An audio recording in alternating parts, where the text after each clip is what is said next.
The Deputy President was taken on a tour of the Klein Eseljacht farm near Villiersdorp. Apples, pears, grain and livestock is farmed on this government-funded land through the Land Development Support Program. One of the aims of Thursday's visit was to discuss government's commitment to land reform.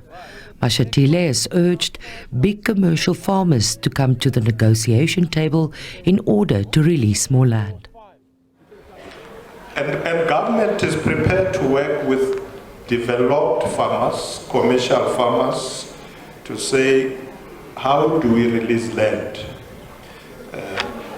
Our government has taken a decision that we will not do it like Zimbabwe. You know, in Zimbabwe, initially, when Robert Mugabe started, they invaded white farms and taken farms. We've decided, as a constitutional democracy, there must be negotiations, engagements, and by the way, government does buy land. We have been doing so, and we're going to continue to do that. So let's negotiate. Parliament has passed a law to allow government to expropriate land for public use. But in most cases, that's not our starting point.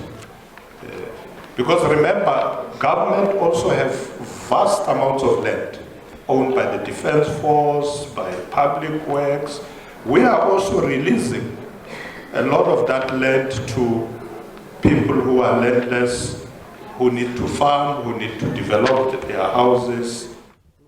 Minister Nyhontso has urged white farmers to release land and not resist transformation. Nyhontso admits mistakes have been made by government in a number of land reform projects across the country. He has instructed his department to compile data of all farms distributed under land reform. We must also remember that the reason these farmers are failing, it is because we've made a mistake as government of giving people land without support. Now, I want to make sure that if we are giving you land, immediately we are also giving you what we call post-settlement support or land development support. Not only that, you must also receive training so that you don't get land, you get money and you don't know what to do about it. So I want to make sure that land is accompanied by the post-settlement support or by land development support for them to remain in the market. It is not black people cannot farm. It is because black people do not have resources to farm. No one was born with a skill to farm. But you must have resources, you must have training, then you will understand. We have a program towards that, and we want to make sure that all farms around the country become productive.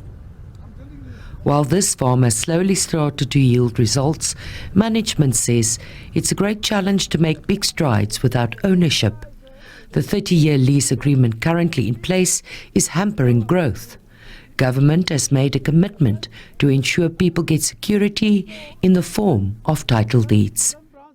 That will be the game changer day for us, so that we can stand on our own and plan ahead and do the right decisions, because you've got something to lean on and to fall back on.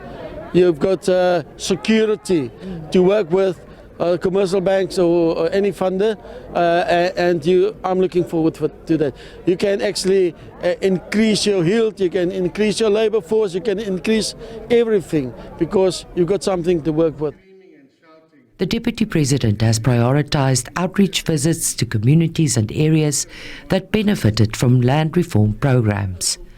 He will be joined by other government ministers over the next few days to also address various other issues. Mariska Botha, SABC News, Villiersdorp.